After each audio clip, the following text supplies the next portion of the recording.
Astrologer Pam Younghans, and we're going to talk about a number of things connected with 2022. So, Pam, welcome to our little interview this evening. And I want to start out by asking you to tell us about this new moon that begins our new year in Capricorn. Great. Thank you, Elsie. It's great to see you. So yeah, it's kind of, we don't often get a new moon right around New Year's Day. So this is kind of a nice lineup here. Astrologically, a new moon is always a new beginning, and we think of January 1st as being a new beginning. So it's a nice connection.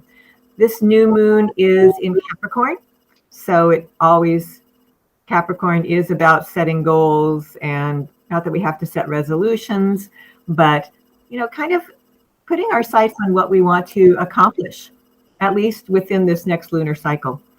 But this specific new moon is important because it is in favorable aspect to the planet Uranus.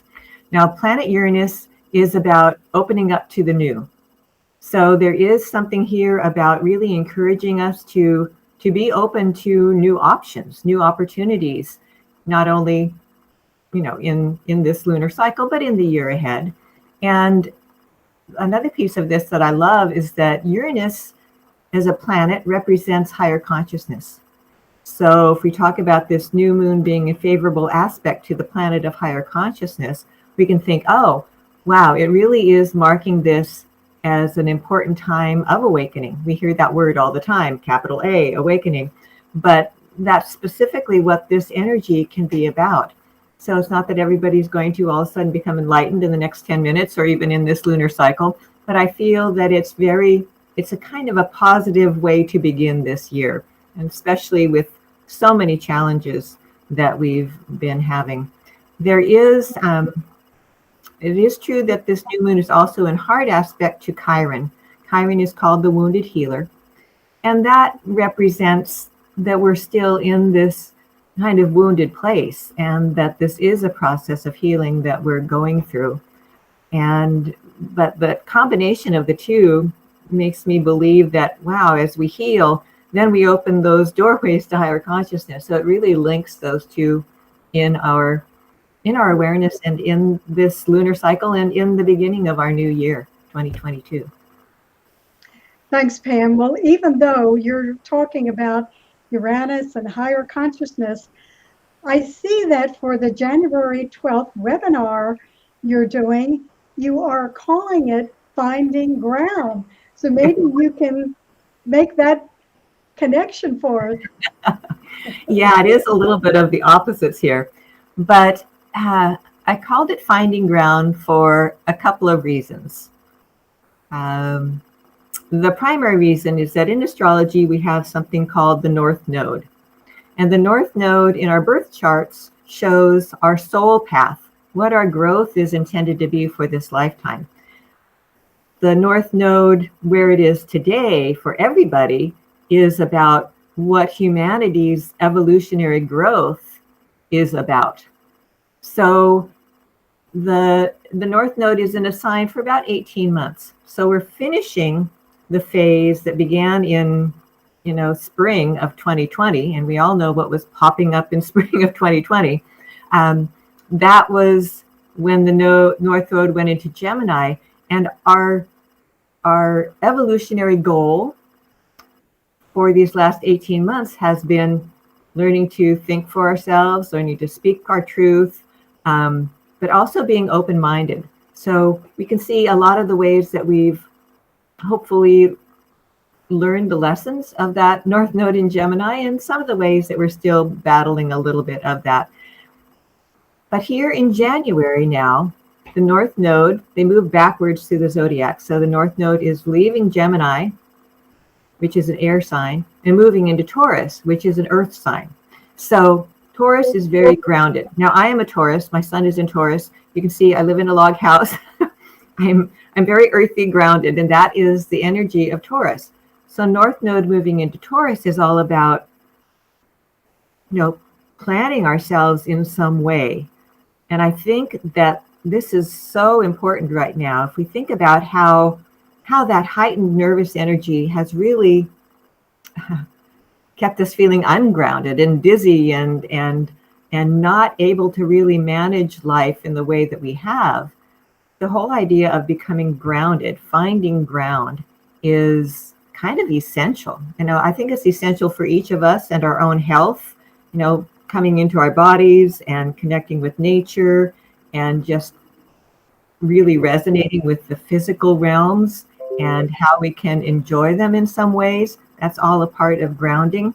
And that we need that for our own health. But with the North Node moving into Taurus, it's saying this is humanity's next evolutionary step. We have to come back to ground. We have to come back to simplicity. We have to pay attention to the earth.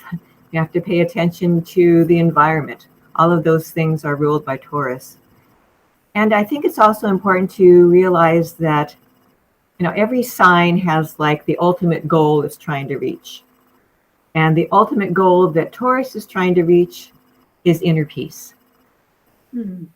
And we think about, well, what is missing right now in my life, or all of our lives? What would help us the most in this time that continues to be very full of change and even chaos and all of that? If we can come to a place of inner peace, wow, does that make a difference? And so we can think of it as kind of a survival mechanism. If I'm going to survive this major change that we're going through, especially with the U.S. going through its Pluto return this year, and I'm going to talk a little bit about that during the webinar as well. It's so important for us to stay centered, stay grounded, and find that inner peace. It's kind of like that eye of the storm, but it's more solid than that. It's just in a place where we feel confident and solid. There's a series of meditations I do that are about coming to a place of consciousness at rest. And that's, to me, what this really feels like too, because when your consciousness is at rest, you're not thinking about anything. You're just residing in that place within. And that's that grounded, centered place that I think Taurus really resonates with. So I hope did that answer the question a little bit about why I call this Finding Ground, which I know is kind of an interesting title, but it feels appropriate and important right now. Well, it certainly does answer the question. And I just want to remind everyone the link is here if you would like to register. We will be on January 12th, and it will be at 4 o'clock Pacific time, 5 Mountain time, 6 Central time, 7 Eastern time.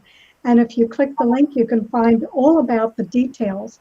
But Pam, I agree that we really need to find that ground. And also, right now, there's still a lot of chaos and turmoil going on. In your journal this week, you spoke about the traveling conjunctions with Venus, Mercury, Pluto. So how that seems to be, again, another conflict with us trying to find ground. Well, it gets a very different energy than Finding Ground, that's for sure. But it makes it even more important to find ground, because if we don't, we're going to kind of spin out. These traveling conjunctions, Venus with Pluto and Mercury with Pluto. Venus is about relationships and finances and values. Mercury is how we think and how we communicate, how we travel. And Pluto is this really, it's a catalytic energy, and it often corresponds with disruption, things being in upheaval in many ways. And so it's so interesting that with the first actual Pluto conjunction to Mercury, which was on December 30th, I mean, look at all the chaos with the airlines and all of the flights being canceled and all of that happening. Now, in the background, we also had the last Saturn-Uranus square right before Christmas, and that's all about disruption to what we consider to be stable in our lives. So there's really an overlap of a lot of energies right now that are going to be playing out for a while. The Venus-Pluto traveling conjunction is in effect for like 3 months, from early December through early March. And so that is, a time of perhaps big changes in relationships, getting us to come to truth about something about our values. And of course, there can also be that financial piece of it that's woven into it. And then the Mercury-Pluto traveling conjunction is in effect from late December through late February, so 2-month period. And that can have all kinds of ramifications. Yes, it corresponds with the snafus in travel and communications. But there's also always a piece with Pluto of something being revealed that hasn't been seen before. And so, maybe we're finding that in relationships with Pluto conjunct Venus, that things are being revealed within relationships that we hadn't seen before. And then with Mercury, it's like, information coming up that we hadn't known before. Secrets being revealed. That's always the big Pluto Mercury thing. Oh, secrets are going to be revealed. But I think information is meant to come forward now that hasn't been hidden purposefully necessarily, but new information that's going to change how we go forward from here. And all of this is woven into, all of this is global. So all of us are experiencing this. But the US is having its first Pluto return. It takes Pluto 248-ish years, somewhere like that, somewhere in there, to go all the way around the zodiac. So every country has its first Pluto return at 245 years or something. So that's what the US is having this year. And the first pass of it is in February. So in the middle of all of this information, values, upheaval stuff, the US is really woven into all of this picture. And it'll be interesting to see how the country itself gets reinvented in some way. It's repeating some of the themes that the country was birthed under. And anyway, I'm going to talk more about that on the webinar too, but you got me going, so I'm just going to keep talking. Yes. Well, I just want to mention, I want to thank Pilar, Katie, Diane, Kathy, and all for joining us, making some comments here. And I just want to remind everyone that once you sign up, your confirmation email and all other information will come from Eventbrite.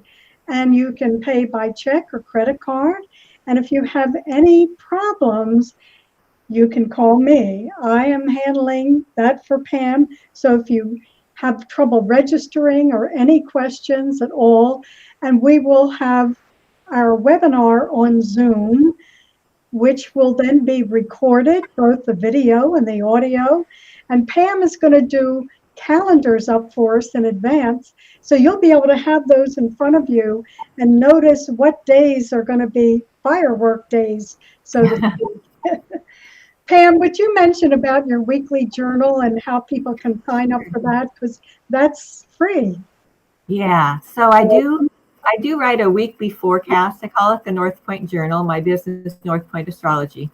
And so I just look at the astrological themes that are coming up in the week ahead. I write it on Sundays. It covers Monday through the following Sunday. I get that posted on my website, but I also send it out to a subscribers list, and it is free. So if you want to sign up for it, the easiest way is to go to my website, which is northpointastrology.com. And there is a North Point Journal page on the site. And if you click on that, there is a little registration form that you can fill out. And so please sign up if you're interested. And if you have any problems with that, just shoot me an email. And I'd love to have you join in. Okay, everyone, I just want to remind you that we'll be on Thursday, January 12th. Oh, it's Wednesday. I'm sorry, Wednesday, January 12th. Thank you, Pam. little Mercury there. Exactly. January 12th, and we will be on again from 4 o'clock Pacific time, 5 Mountain time, 6 Central time, and 7 Eastern time. So again, if you have any questions or trouble, please contact me. I'm happy to help you get registered or answer any questions that you might have. Pam, any last words? Kathy, Diane, everybody is very interested in sending in their comments about how interesting your info is. Any other last comments for us before we roll out? I hope to see everybody there. They're always fun things to do because we get to see everybody on the Zoom panel, which is a lot of fun.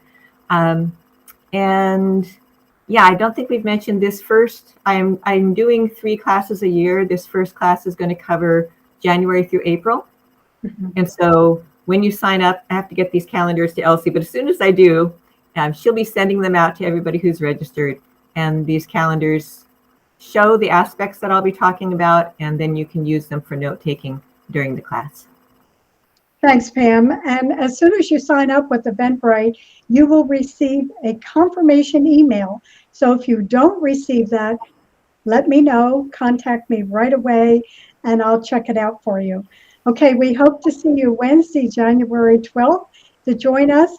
And as Pam said, this webinar is for everyone. You don't have to be an astrologer to benefit and learn about what is going on between January and April of 2022. Thanks everyone for joining us. This is Elsie Kearns, your Overwhelmed Warrior, and we will see you January 12th.